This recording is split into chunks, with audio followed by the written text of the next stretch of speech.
Somos Iglesia. La Iglesia es el nuevo pueblo de Dios, llamado a ser la luz del mundo y la sal de la tierra.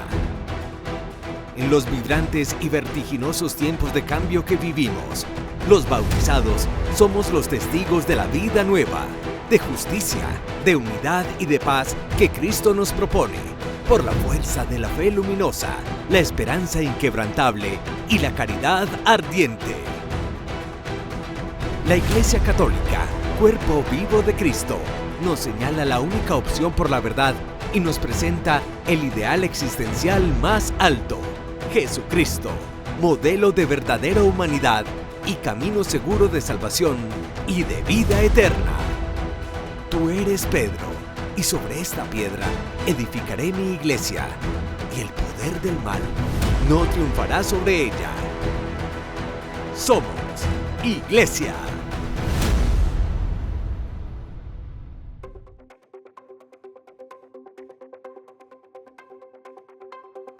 Liturgia 4. Los colores litúrgicos no existen realmente. Liturgia. La plegaria eucarística, ¿qué es y para qué sirve?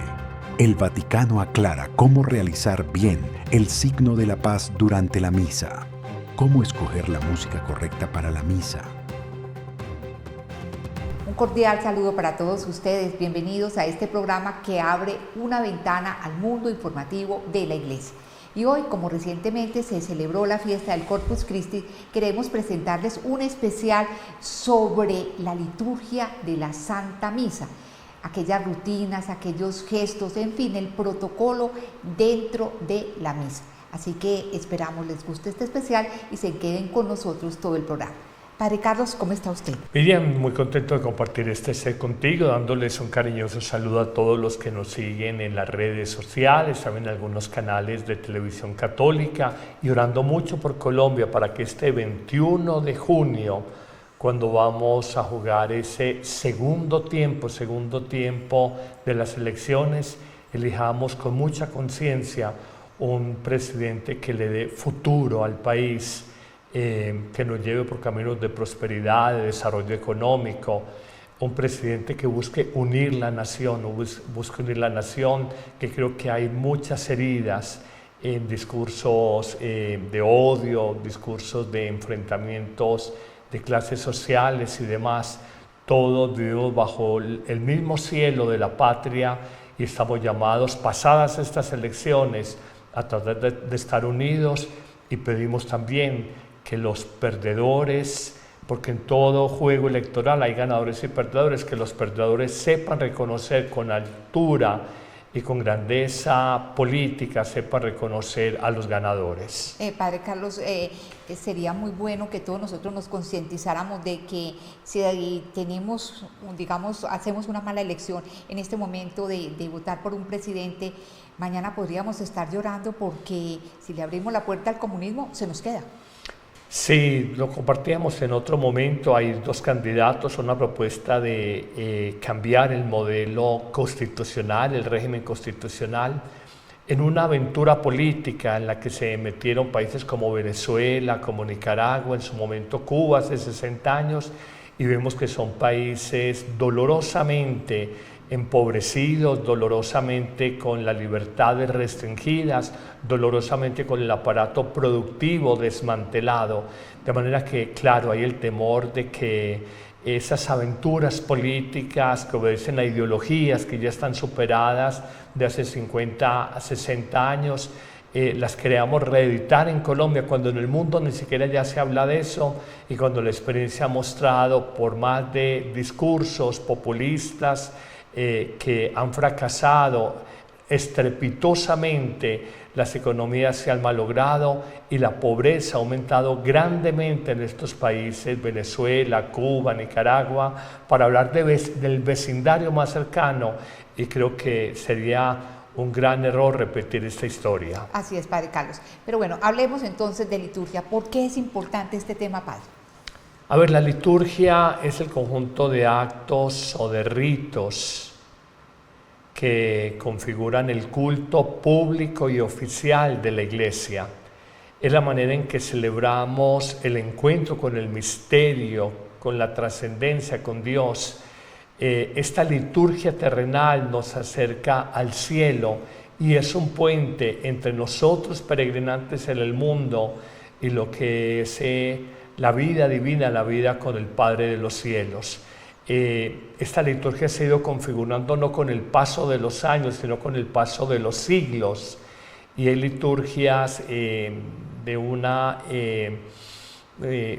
capacidad de convocar muy grande, de manera y de contactarnos con el misterio, de manera que la Iglesia no improvisa. Por ejemplo, la Eucaristía, como hoy la conocemos, tiene modificaciones pocas a lo largo de los siglos. Tal vez las más fuertes fueron con el Concilio Vaticano II, que se dejó la lengua latina, que el sacerdote celebraba de espaldas al pueblo, que ahora se permiten los cantos, las celebraciones en la lengua vernácula propia de cada país, y el sacerdote mirando a la comunidad. Pero en general, desde los primeros siglos, estaba la fracción del pan o Eucaristía muy configurada, tal cual como hoy la tenemos, no exacta ciertamente, pero ya habían configuraciones o estructura de la liturgia eucarística, la liturgia de la Eucaristía muy similar a como hoy la tenemos. O sea, dentro de la Santa Misa, perdón, no hay nada caprichoso, la forma en que el sacerdote pone las manos, las oraciones, en fin, todo esto. Todo tiene un porqué y un para qué, que lo desconozcamos es distinto, y un programa de estos es para ilustrar el por qué se hacen las cosas. Bueno, para empezar, ¿qué significa la palabra misa, padre? La palabra misa viene del latín y significa mesa, la mesa del altar de sacrificios donde se ofrenda el más grande sacrificio, ya no sacrificios rituales de animales, como era en el Antiguo Testamento, sino que se ofrenda al mismo Cristo en esa mesa que es altar de Dios, donde el sacerdote presenta el pan y el vino que se convierten en el cuerpo y la sangre de Cristo y se ofrendan al Padre Dios para reconciliación del hombre con el Padre de los cielos, de la humanidad con Dios. Pero también la palabra misa tiene la connotación de misión, misa, mesa y misa, misión.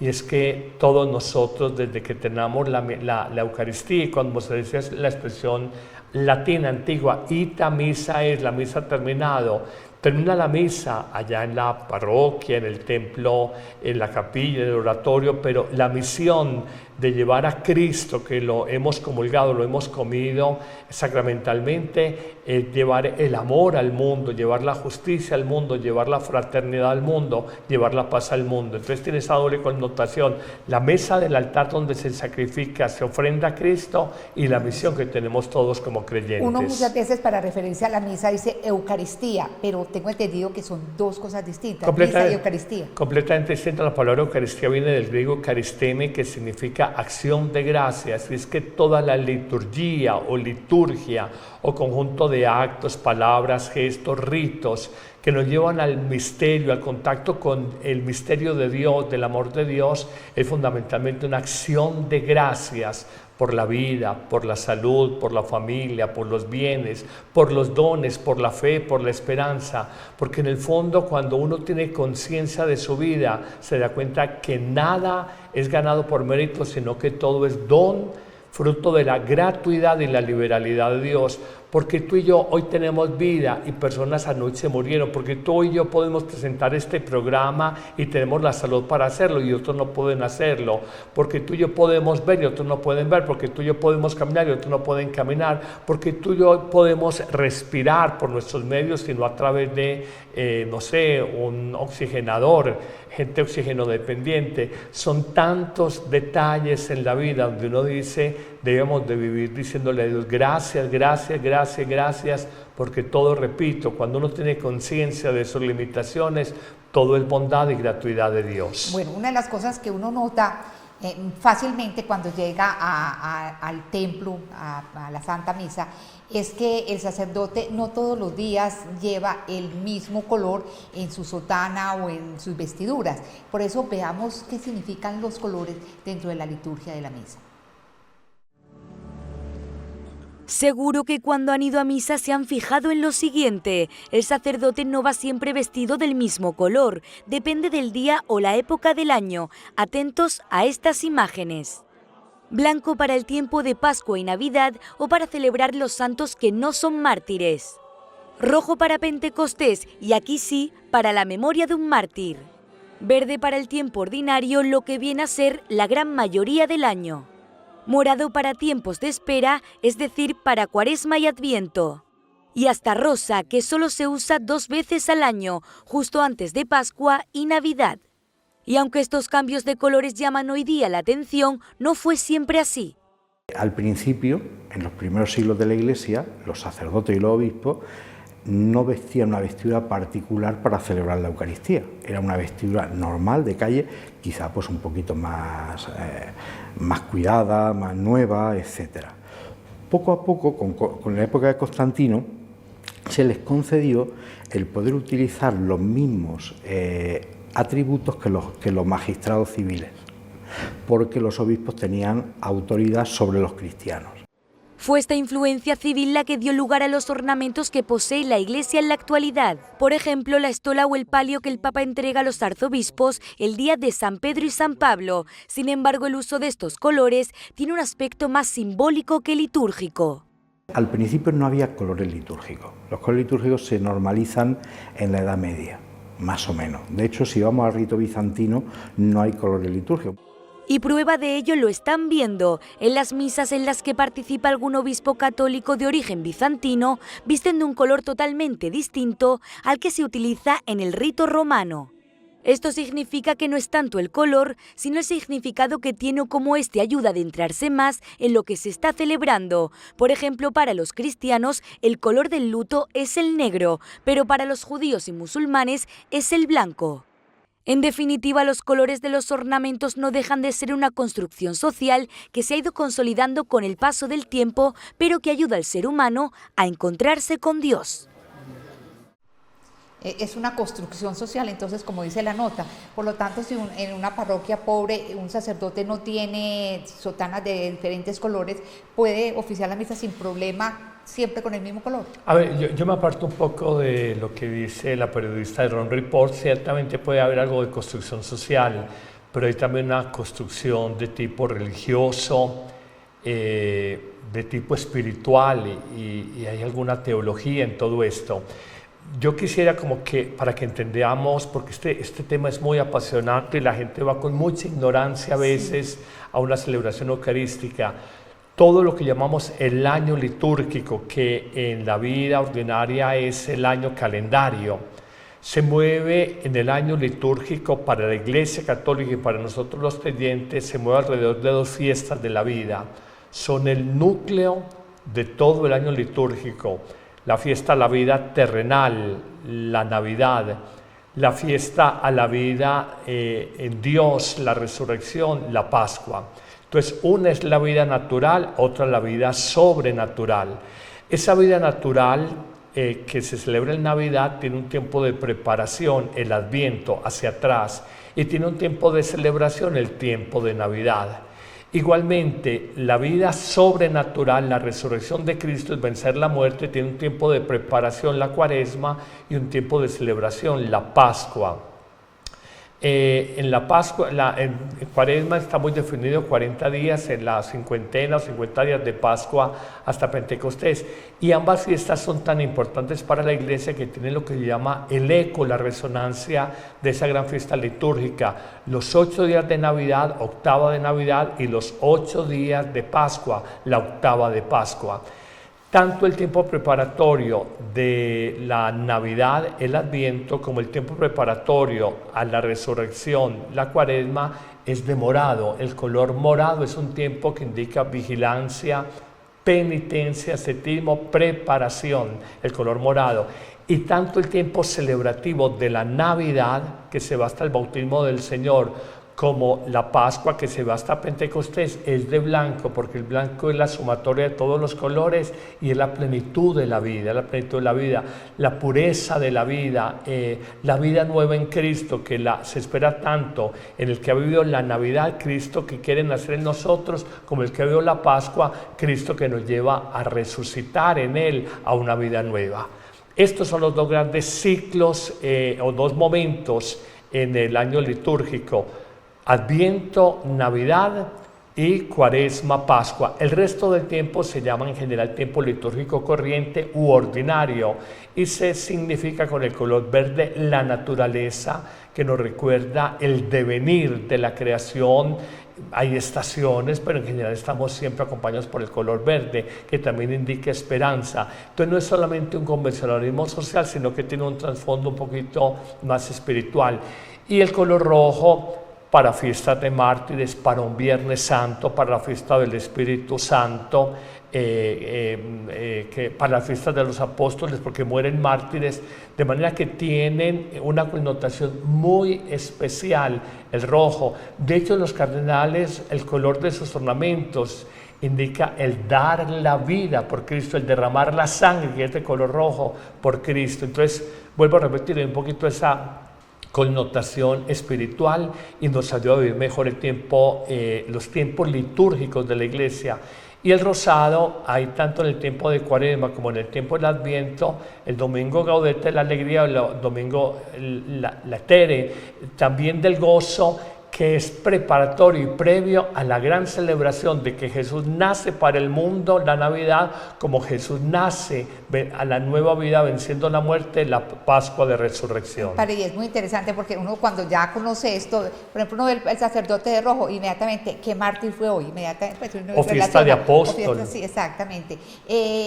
Antes se utilizaba también el color dorado y el color plateado, ¿no? Sé que lo tuvieron, pero no, esto ya ahora no tiene uso. Y también hubo en cierto momento el negro para los funerales. En los funerales el negro, pero hoy la Iglesia permite normalmente el morado, que es penitencial, y también da la posibilidad del blanco, porque no nos quedamos en el acontecimiento de dolor de la muerte, sino que entendemos la muerte como el tránsito hacia la vida plena, la transformación de la vida corruptible a la vida incorruptible, como habla el apóstol San Pablo. Bueno, después hablaremos, padre, en otro programa sobre liturgia, sobre los colores que se ponen, por ejemplo, en Semana Santa, cuando el templo está vacío de imágenes, bueno, todo ese tipo de cosas.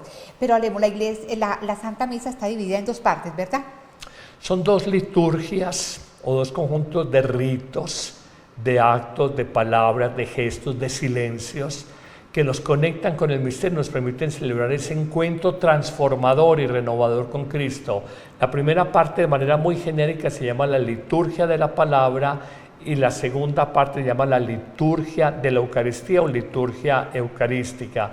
La liturgia de la palabra empieza desde la bendición inicial, el saludo, el momento penitencial. Si es el domingo, la oración de alabanza a Dios es gloria, proclamación de primera lectura, el salmo litúrgico, segunda lectura si es domingo o es una solemnidad, el evangelio, la homilía, la oración de fieles, el credo y la oración de fieles. Hasta ahí va la liturgia de la palabra. La liturgia eucarística, fundamentalmente la plegaria eucarística, que se inicia con un prefacio, luego continúa con el Pater Noster, la oración del Señor, la ritualidad de la paz, la comunión sacramental y la oración poscomunión, para decirlo de manera muy general, la bendición final. Padre, ¿por qué el sacerdote al iniciar la misa y al terminar la misa besa el altar?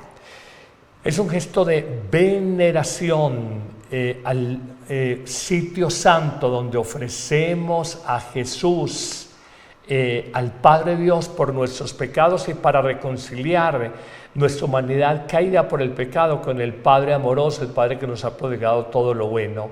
Es un sentido de respeto, un sentido de veneración y un sentido también de reconocimiento de la mesa santa, donde se ofrenda este sacrificio espiritual, no sacrificio cruento o sangriento como se hacían los sacrificios de los animales. En el Antiguo Testamento, los sacerdotes del Antiguo Testamento que sacrificaban animales de alguna manera eran como un poco medio carniceros.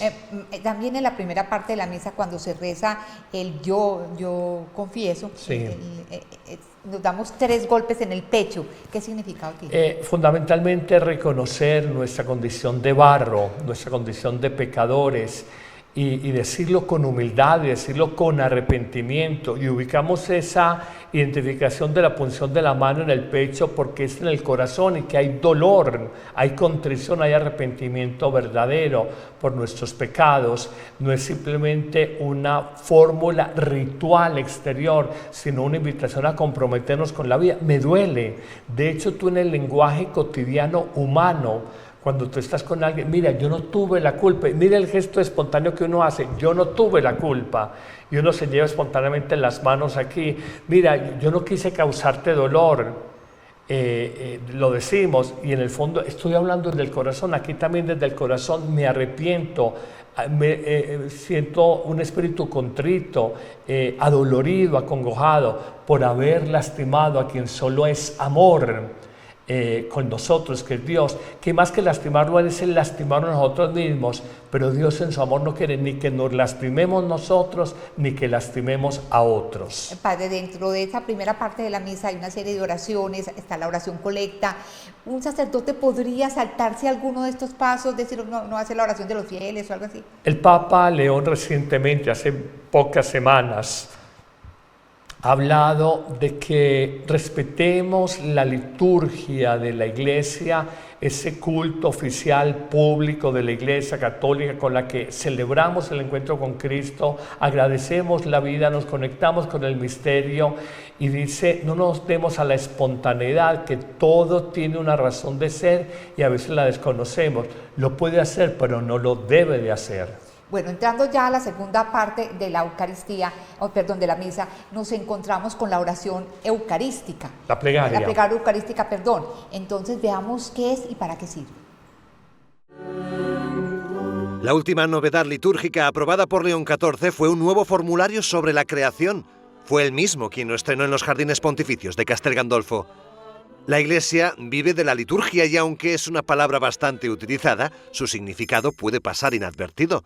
La presencia de Cristo a través y por medio de signos, de gestos y de palabras que lo hacen presente, para que encontrándonos con Él, pues toda la vida de la Iglesia tenga sentido. Todo parte de la liturgia, todo llega a la liturgia. El Catecismo de la Iglesia Católica afirma que la Eucaristía es fuente y culmen de la vida cristiana.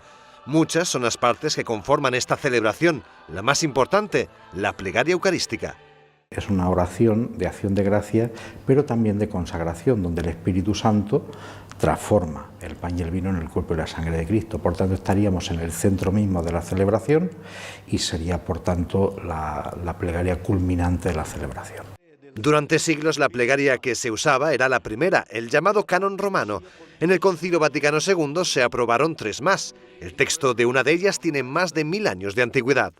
La plegaria segunda es un texto antiquísimo, posiblemente del siglo III, de una obra que se llama La Tradición Apostólica, atribuida a Hipólito de Roma. Luego se hizo una plegaria nueva, totalmente nueva, que es la tercera, y una adaptada de los ritos orientales.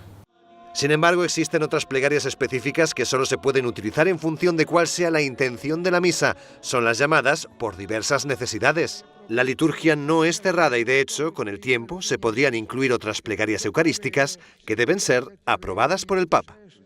En el momento de la plegaria eucarística, toda la asamblea debe estar de rodillas. Es un gesto de adoración. Y la gestualidad corporal ayuda a vivir el misterio de encuentro con Dios que celebramos, el misterio de la vida divina de la cual participamos.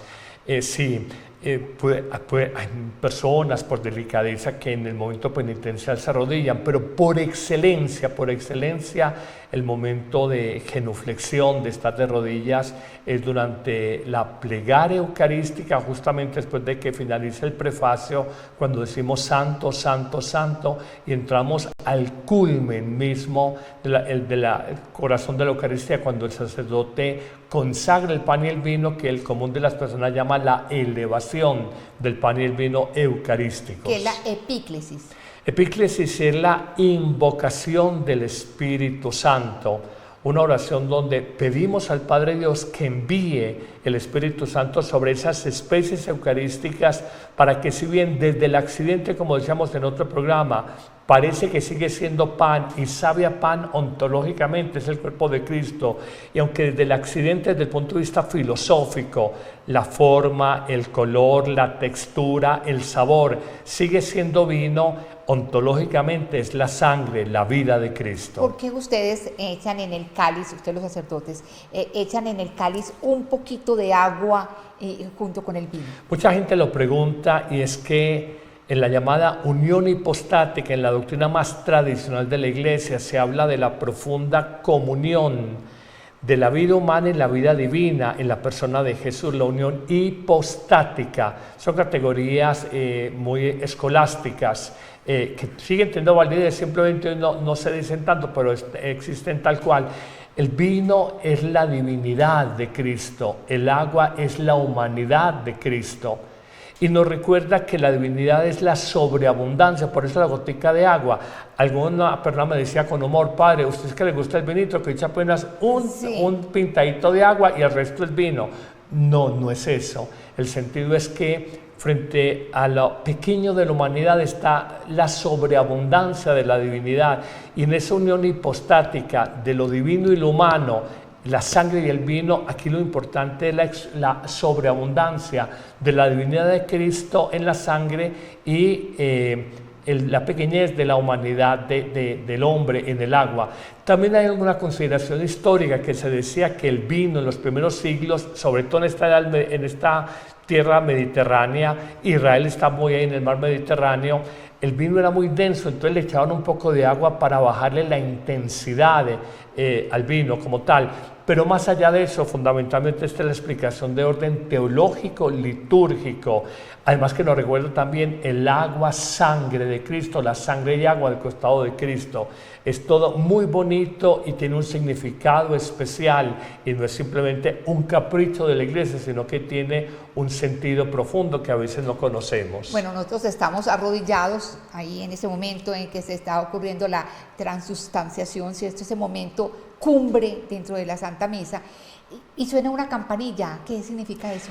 Queremos llamar la atención de que el momento sublime, el momento más sagrado, el momento más santo de la Eucaristía es cuando Dios, permítame la expresión, desciende, aunque esto no es un movimiento ascendente o descendente, sino simplemente Dios vive en el pan y Dios vive en el vino, eucaristizados, consagrados. Y simplemente nos quieren llamar la atención por un medio auditivo para decirnos, es el momento supremo. Tú ves que cuando se coloca en alto el pan y el vino, lo que, repito, comúnmente la gente llama la elevación, ahí suena la campana y nos está diciendo, es el misterio que se está consumando. ¿Por qué? Benedicto XVI, que fue un gran teólogo, además de papa, él decía, cuando hacemos narración histórica de la ipsísima verba Jesu, las mismísimas palabras de Jesús en la última cena, estamos haciendo todo ese recorrido de lo que Él dice, hagan esto en conmemoración mía, en memorial mío. Cuando dice, ¿quiere que yo esté con ustedes? Repitan estas palabras, tomen y coman, esto es mi cuerpo, tomen y beban, esta es mi sangre, sangre de la alianza nueva y eterna, porque hubo alianzas en el Antiguo Testamento, pero imperfectas. Pero la alianza nueva con Cristo, eterna y definitiva, es la alianza sellada con su Hijo entregado, que se hace presente en el pan y en el vino consagrados. Padre Carlos, esto sí ya es una curiosidad mía. Uno se arrodilla en ese momento en el que está, en el momento, como le digo, de la consagración, del pan y del vino, y luego se pone de pie. ¿No debería permanecer de rodillas sabiendo que ya está el Señor ahí? O sea, permanece de rodillas hasta a todo lo largo de la plegaria eucarística, que termina con la doxología final o a glorificación a Dios, cuando decimos colocando en alto el pan y el vino, que es potestativo del sacerdote, por Cristo. Miren lo bonito de la doxología, la alabanza a la Trinidad, por Cristo, con Él y en Él, a ti Dios Padre omnipotente, en la unidad del Espíritu Santo, están las tres personas de la Trinidad, por Cristo, con Él y en Él, a ti Dios Padre, en la unidad del Espíritu Santo, todo honor, toda gloria, no por años, no por décadas, por los siglos de los siglos eternamente. Y ahí finaliza la plegaria eucarística y es como todo el momento más grande y las personas en una recta práctica, una ortopraxis eucarística, debemos de permanecer de rodillas. Exactamente, porque yo creo que después de que termina el Padre Nuestro, la oración del Padre Nuestro. Exactamente, bueno, después del Padre Nuestro, Padre, viene que nos damos la paz. ¿Cómo se llama esa el rito de la paz. El rito de la paz. Pues bien, veamos cómo se explica esto dentro de la misa, el por qué nos damos la paz. Durante los últimos meses, el Vaticano ha centrado su atención en el signo de la paz que se hace durante la misa. La Congregación para el Culto Divino y la Disciplina de los Sacramentos ha publicado unas directrices sobre este rito. En mayo de 2008, las conferencias de los obispos presentaron sus sugerencias al dicasterio. Proponían cambiar el momento en el que se realiza el signo de la paz con el fin de comprender mejor este gesto. El cardenal Antonio Cañizares, prefecto de la Congregación, ha respondido a través de esta carta. Dice que es conveniente conservar en la liturgia romana el rito de la paz en su puesto tradicional y no introducir cambios estructurales en el misal romano. También ofrece algunas sugerencias prácticas a la hora de realizar este signo para facilitar su comprensión. Además, subraya 3 errores que se realizan comúnmente y que se deben evitar. La introducción de un canto para la paz, inexistente en el rito romano, los desplazamientos de los fieles para intercambiarse la paz, y que el sacerdote abandone el altar para dar la paz a algunos fieles. Por último, el cardenal Cañizares invita a los obispos y sacerdotes a que ayuden a los católicos a profundizar en el significado espiritual del signo de la paz durante la misa. La verdad que la mayoría de nosotros los fieles caemos en esos errores, pero Padre, hay que decirlo, los sacerdotes o muchos sacerdotes, o los que yo conozco por lo menos, no nos explican cómo hacer bien este gesto de darle la paz, porque ¿qué significado tiene que nos demos la paz? A ver, cuando tú saludas a alguien le das la mano y simplemente es un gesto de cortesía social, pero cuando tú te das la mano con otra persona y aún en otras culturas hay un abrazo, no es solamente un gesto de cortesía o de cordialidad social, sino que si haces memoria de lo que decimos, que la paz de Cristo esté con ustedes. Cristo nos ha comunicado su paz, tenemos la paz de Cristo, ahora compartimos esa paz de Cristo con el hermano o la hermana que tenemos a nuestro lado. Esto es completamente distinto de una mera cortesía social, lo repito, y profundamente somos portadores de la paz de Cristo que compartimos con los demás hermanos. Se caen a Efesios como estos. Durante la pandemia no nos demos la mano por el cuento del famoso COVID-19, pero mucha gente, pasada la pandemia, se quedó siempre con esta ritualidad, que es mucho un saludo de cortesía en el mundo oriental. No, estamos llamados a darnos la mano, estamos llamados en ciertas culturas, digamos, más cálidas en lo humano. A veces la mano les parece que es un gesto demasiado frío y se abrazan. Y yo creo que la Iglesia ha entendido esto que muy bien definió Juan Pablo II en su momento, la inculturación de la fe, que también debe ser la inculturación de la liturgia. En el Pacífico colombiano, cuando hemos tenido oportunidad por alguna circunstancia de estar allí en la Eucaristía, la cultura afrodescendiente del Pacífico colombiano, ellos danzan para presentar las ofrendas, danzan después de recibir la comunión, y esto nosotros no lo podemos descalificar o desentendernos, porque es la manera como ellos entienden la celebración de la alegría, el gozo de Dios en sus vidas. El gozo de Dios en sus vidas, de manera que nosotros tenemos que aprender esto. En el mundo de Oriente, en el mundo de los árabes, nos vemos muy extraño, o aún en el mundo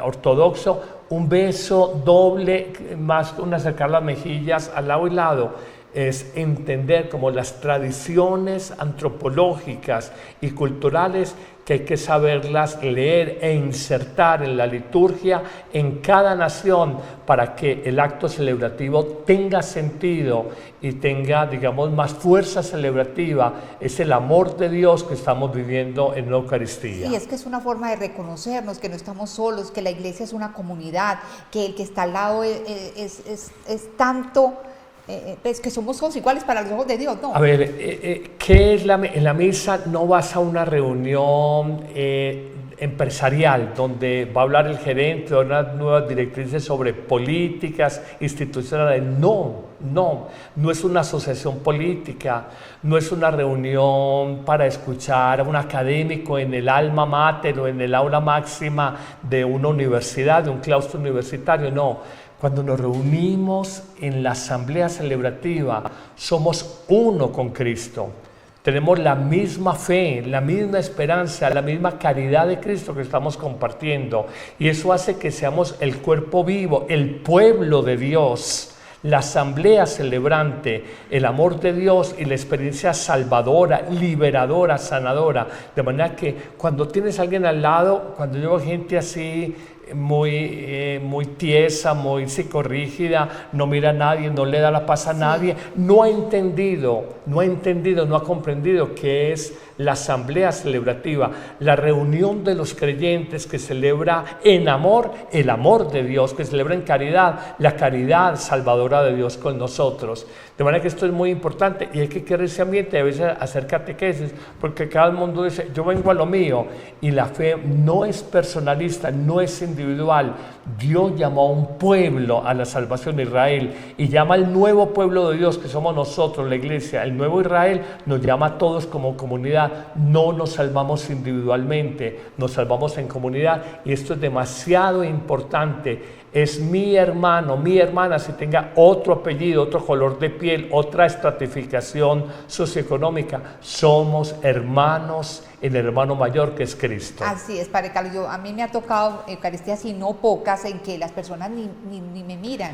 Pues, lo hacen por cumplimiento, lo hacen de manera mecánica, pero no tiene instrucción. Y esa es tarea de nosotros o de un catequista antes de la Eucaristía: instruir, formar, enseñar sobre qué celebramos y cómo debemos de vivir cada Eucaristía. Ahora, que una cosa que también es importante, Padre Carlos, es que ese momento en que nos damos la paz no puede romper con la solemnidad de la Santa Misa. Me ha tocado de personas que se paran de una silla a otra para ir a darle la paz al que está adelante o está atrás, y se forma de pronto un medio desorden dentro de la liturgia. ¿Usted qué opina? Buscar el equilibrio. Por temperamento soy más inclinado a que haya afectividad, encuentro humano, que haya hieratismo litúrgico, rigidez litúrgica.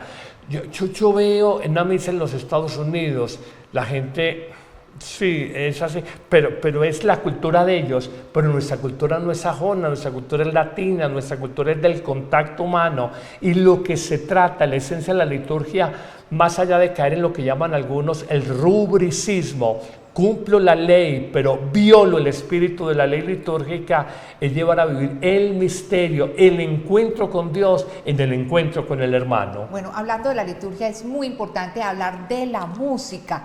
Veamos cómo seleccionar los cantos para la Santa Misa. La música es una parte importante de la misa. La elección de la armonía, el ritmo y los instrumentos pueden ayudar a los fieles a acercarse a Dios o distraerles completamente de la liturgia. Por eso, Ana María Cardinali, cantante de ópera y guitarrista, ha escrito Música y significado en la misa. Lo que este libro quiere hacer es capacitar a los músicos en la misa, independientemente del estilo de música que toquen, para que su música coincida con el texto sagrado de la liturgia. Y cuando hacemos eso, conducimos a la gente a la unión con Cristo en la Eucaristía. Ana María Cardinali ha observado que muchos músicos parroquiales desconocen el significado teológico de cada momento de la misa. Dice que esto a menudo conduce a decisiones musicales cuestionables que pueden distraer. Otra cosa que hace este libro es explicar la progresión de la misa, el movimiento místico de la misa en cada momento. Así, los músicos pueden preguntarse, ¿cuál es el estado de ánimo de este momento? ¿Y se ajustan mis decisiones musicales a este estado de ánimo? ¿Está el lenguaje musical diciendo la verdad sobre el significado de este momento? Ella no aboga por ningún estilo en particular, su libro explica la instrumentación, pero en lugar de centrarse en qué instrumentos le gustan más a la gente, dice que los músicos de las parroquias deberían centrarse en para qué sirven los instrumentos. El libro incluye incluso un pequeño examen de conciencia para ayudar a los músicos a determinar si están compartiendo sus talentos por las razones correctas. Si lo haces por razones distintas a traer almas a Cristo en la Eucaristía, si lo haces por deseo de actuar o de mejorar tu propia vida de oración personal a través de la música, o de celebrar tus dones como músico, todas esas son cosas muy buenas, pero son cosas buenas para hacer música en otros contextos. Solo hay una razón para participar en la misa como músico. Y esto se aplica a cualquiera que desee participar en el coro de la iglesia, ya sea un músico experimentado o no. Lo importante, explica, es que seamos sinceros con nosotros mismos acerca de por qué queremos que haya música durante la misa. En la nota la señora habla del movimiento místico dentro de la misa y me llamó la atención. ¿Cómo entender esto? La música cumple un papel fundamental y es la elevación espiritual del creyente que celebra en la liturgia el encuentro con Dios. Es la elevación espiritual. Y no solamente la música religiosa, hay música profana que ayuda a esa elevación. Como también tenemos que decir que a veces, por ejemplo, en los matrimonios, dice la novia: padre, yo quiero que canten este tema musical. Pero en el fondo es simplemente la parte emotiva, emocional, pero que no tiene, como decía muy bien el informe, no tiene coherencia o conexión con el momento litúrgico celebrativo que estamos viviendo en la Eucaristía. En eso las diócesis van avanzando, han sacado protocolos, manuales, cursos para los músicos, porque se incurría en abusos. Ella hablaba también de la motivación de un músico y a veces hay más el protagonismo artístico del músico que el ideal sano o el propósito sano de llevar a una conexión con Cristo, y no es el protagonismo personal. Creo que esto es muy importante y voy a decir, esto tiene una connotación teológica. Hay un movimiento en la ciudad, un grupo que fue en su momento protestante y se acercó a la Iglesia Católica y ahora se dicen católicos. Me han invitado a vaya a celebrar la Eucaristía, pero cuando celebro la Eucaristía en los salones que ellos tienen, me llama la atención de que para el ministerio de música, el servicio de música, ponen una gran tarima con una inversión millonaria en instrumentos musicales y parece que todo, perdón la expresión, todo el centro celebrativo, el show, el espectáculo, lo tienen los músicos. Cuando digo, ¿dónde está la mesa del altar? Y por ahí veo arrinconada. Una mesita chiquita, es que allá usted es donde celebra. Entonces yo pienso, estas personas que son buenos seres humanos, dicen haber dado el paso de la teología protestante a la teología cristiana, teología católica, pero se quedaron rezagados porque en el fondo no le han dado la centralidad, la primacía a lo que es el sacrificio de Cristo en la Eucaristía. Y ellos piensan que es la predicación, no sé, como haría un pastor en una iglesia evangélica, o que es el ministerio de música que ponga a la gente a llorar, a arrodillarse, a levantar brazos, que eso es la centralidad. Eso no es. Es ignorancia, es desconocimiento de la teología litúrgica católica y en el fondo es una descontextualización de lo que es el valor más grande de la Eucaristía, la actualización del sacrificio redentor de Cristo hace 2000 años, actualizado todos los días a través de los tiempos, al hoy de nuestra vida, en la Eucaristía que celebra el sacerdote. Padre Carlos, podría decirse que la música en la Santa Misa presenta como una tensión que va creciendo desde el momento incluso, pues desde que empieza, pero que se va haciendo como más álgida después de la consagración hasta el momento en que de la elevación en que se presenta a Jesucristo a toda la asamblea. A ver, en la celebración hay momentos para la música y hay una música misteriosa que llamamos el silencio. La nota más alta. La nota más alta es el silencio, porque es que frente al misterio de Dios, la única palabra que tenemos para decir es el silencio. Frente a la experiencia inefable, inexpresable de Dios, lo único que podemos decir es callar. es callar. Entonces, por ejemplo, en la oración colecta de la comunidad, en la oración sobre las ofrendas, en la oración postcomunión, conviene unos breves segundos de silencio que nos inviten, estamos en oración. En el momento de la elevación, como dice el pueblo de Dios, en la consagración eucarística, hacerlo con solemnidad, para que entendamos, es un momento sublime el que estamos viviendo. Y me encanta algo. Cuando en la pandemia que yo celebraba la Eucaristía con mi familia, siempre los acostumbré a esto, después de comulgar nos quedamos en silencio, porque suele suceder en las parroquias que acabamos de recibir el misterio más grande, el don más hermoso, el pan de la vida, Jesucristo, y no sé, una señora con buena voluntad, alma de Cristo santifícame, cuerpo de Cristo sálvame. Sí. No es que sea malo decir eso, pero a veces tiene más valor el silencio contemplativo, el silencio adorador, de adoración, que ponernos en una perorata de palabrería espiritual que a veces lo hacemos de manera mecánica o funcional. Entonces yo creo que en nuestras celebraciones, así como hay la exaltación por la música litúrgica, debe haber también esa exaltación de contemplar el misterio. Yo siento que el mundo de hoy es un mundo de demasiado ruido, de demasiada exterioridad, y necesitamos dos encuentros definitivos para salvar al hombre de su propia superficialidad. El encuentro con la naturaleza, obra de Dios, obra creada por Dios, y la naturaleza es armónica, es equilibrada y nos invita a la armonía y el equilibrio con nosotros mismos. Y el otro don, el silencio con nosotros mismos, porque Dios solo se hace fuerte cuando el corazón humano hace silencio. Dios solo se deja escuchar cuando el corazón humano es capaz de callar. Pero hay tanta perorata, tantas imágenes, tanta recuerdo, tanta emocionalidad afiebrada, que nosotros, ¿qué vamos a acoger a Dios, el misterio de Dios, si no somos capaces de hacer silenciamiento interior? O sea, padre, pero digamos, ¿la misa está completa sin la dimensión musical?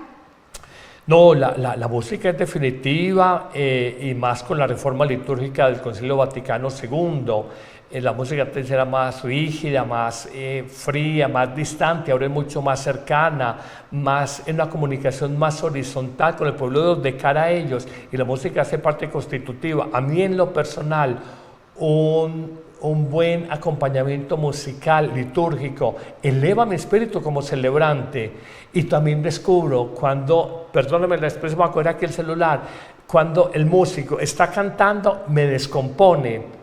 Cuando el músico le acaba de cantar a Dios, gloria, gloria a Dios, o aleluya, santo, santo, y enseguida con el celular mirando la pantalla, yo digo, está haciendo una payasada, no está viviendo el misterio. Sí. Es el músico que simplemente vive del dinero que le pagan por cantar una Eucaristía, pero realmente no está viviendo el misterio. Yo me quedo callado porque no me gusta polemizar, pero me incomoda sobremanera cuando veo que está cantando canciones sublimes, música sublime, y enseguida entra el celular. Como también lo más ordinario que he visto en la vida, un sacerdote celebrando, le sonó el celular y es capaz de contestar en plena. Esto es aterrador. Eso habla muy mal de un sacerdote y de la capacidad de vivir el misterio en la celebración de la Eucaristía. Si está por fuera, no sabe qué está haciendo. Está desfasado. Realmente. Bueno, Padre Carlos, alguien decía que no podemos asistir a la Santa Misa como si fuera una conferencia o como si fuéramos a una función teatral. Giovanni Zaccaria, profesor en la Pontificia Universidad de la Santa Croce, ve necesario redescubrir la esencia de las celebraciones. Hemos heredado un modo de celebrar que es un poco espectáculo. Los fieles cuando van a misa dicen que van a misa de don fulano o don mengano. En ocasiones vamos a misa, el pueblo de Dios va a misa, como vamos a un teatro, a un concierto, como asistimos a una conferencia. A juicio de Zaccaria, es preciso explicar bien la liturgia para que los fieles sepan que no son meros espectadores. La primera necesidad es comprender la dimensión sacerdotal del bautizado, que todos los bautizados son sacerdotes, participan del sacerdocio a través del sacerdocio común de los fieles, participan del sacerdocio de Cristo. Por tanto, en esa celebración, ellos también son protagonistas. Hay elementos en las celebraciones que necesitan una mejor comprensión por parte de los fieles. Cuando te arrodillas es también un signo de la dimensión sacerdotal de todo lo que estás haciendo. Los gestos ya existen, pero necesitan ser entendidos, explicados mejor, porque si no se convierten en nuestra fiesta, y la misa no es nuestra fiesta. De la última carta del Papa sobre la liturgia hay un detalle que este profesor italiano valora especialmente. Tornare ad apprezzare il silenzio. Volver a apreciar el silencio es una de las tareas más urgentes de la Iglesia. Gracias al silencio, la liturgia adquiere esa dimensión vertical que corremos el riesgo de perder. El reto es que la riqueza litúrgica que el Papa plantea en su última carta llegue a todos los fieles. Hablemos del rito de comunión, Padre Carlos. ¿Por qué muchas personas se preguntan por qué ustedes echan un pedacito de hostia en el cáliz? ¿Por qué? Es simplemente un signo de la participación en la universalidad de la Iglesia y la universalidad del misterio del cuerpo vivo de Cristo, del cuerpo místico de Cristo. Nosotros, como cualquier sacerdote, no sé, en África, en el Himalaya, en Norteamérica, al partir de esto decimos, estamos en comunión con todo el cuerpo eclesial, donde continuamente estamos ofreciendo sacrificios agradables a Dios. La Eucaristía no es un acto personal, propio, sino que es un acto profundamente comunitario y sobre todo eclesial. Estamos en comunión con la Iglesia del mundo entero. Oramos por la Iglesia del mundo entero, por la humanidad en todas las naciones. Y esto simplemente, nosotros con esto hacemos parte, somos un pedacito de esa gran comunión eclesial, gran comunión espiritual, que es la Iglesia, pueblo de Dios en todas partes del mundo. Padre, esto es una cosa muy mía. Yo veo que el sacerdote está limpio porque se lavó las manos en el momento en que obviamente toma la hostia consagrada del cuerpo del Señor, lo presenta a toda la asamblea. Y yo veo que al Padre, por ejemplo, le dan la paz. Y varias personas, ¿no sería que el Padre no debería contaminarse con nada porque para recibir el cuerpo del Señor? No sé, es una cosa muy personal. Sí, puede sonar escrúpulos, pero tiene su razón de ser cuando tú le das la paz, donde, perdón, que sea como tan crudo, donde tenemos más microbios sí, es en las manos, es un gesto de delicadeza. Digamos, tener un gel desinfectante que nos podamos limpiar porque luego vamos a entregarle a darle a cada uno el cuerpo de Cristo. De hecho, lo vimos mucho en la pandemia, que el sacerdote con mucha delicadeza hace, digamos, no solamente al final del ofertorio, al presentar las ofrendas, hace el lavado, sino que también antes de distribuir la Sagrada Comunión, no sé, se echa un gel, un poco de alcohol desinfectante para llevarle al feligrés. Tiene su razón de ser, sobre todo desde el punto de vista pastoral. Exactamente, yo agradezco muchísimo cuando los sacerdotes hacen esto. Hablemos de la plegaria, de la comunión eucarística, Padre, de la importancia de la misma, para los que pronto vemos la misa en televisión, por decir algo. A ver, hay dos tipos de comunión, la comunión sacramental, sí, que es la comunión, permítanme el comer físicamente el cuerpo de Cristo, y es la comunión espiritual. La comunión espiritual. La comunión sacramental es como a Cristo vivo en el sacramento de la Eucaristía, me cristifico, soy Cristo, soy uno con Cristo. Es la comunión sacramental cuando lo comulgo. Cuando tú la ves por televisión o la escuchas por radio, normalmente nosotros que tenemos la Eucaristía diaria en Amén Comunicaciones, el canal personal en YouTube, colocamos la comunión espiritual. ¿Qué es la comunión espiritual? Es el deseo de manifestar explícitamente el deseo de recibir a Cristo con un corazón limpio. Hay ejaculatorias muy conocidas, una que yo aprendí hace muchísimos años: Señor, yo te quisiera recibir con aquella pureza, humildad y amor con que te recibió tu Santísima Madre, con el espíritu y fervor de los santos. Es expresar el deseo espiritual, ya que no puedo comer sacramentalmente, quiero comer espiritualmente a Cristo, y expresar mi deseo de recibirlo con un corazón limpio, con el fervor y la pureza de la Virgen y de los santos. Entonces es las dos maneras de aproximarnos para entrar en esa comunión con todo el cuerpo vivo de Cristo que somos la Iglesia. O sea, y por fe podemos tener la certeza de que el Señor va a entrar en nosotros? O sea, la comunión sacramental se nos pide, digamos, algunos requisitos. Usted no lleve una vida desorganizada moralmente, disipada, y vaya a comulgar, que de pronto fue algunas polémicas que se dieron en el pontificado del Papa Francisco cuando decía todo el mundo o parejas irregulares. Entonces otros dicen, bueno, no, aquí tenemos que tener cierta preparación, cierta conciencia de lo que recibimos.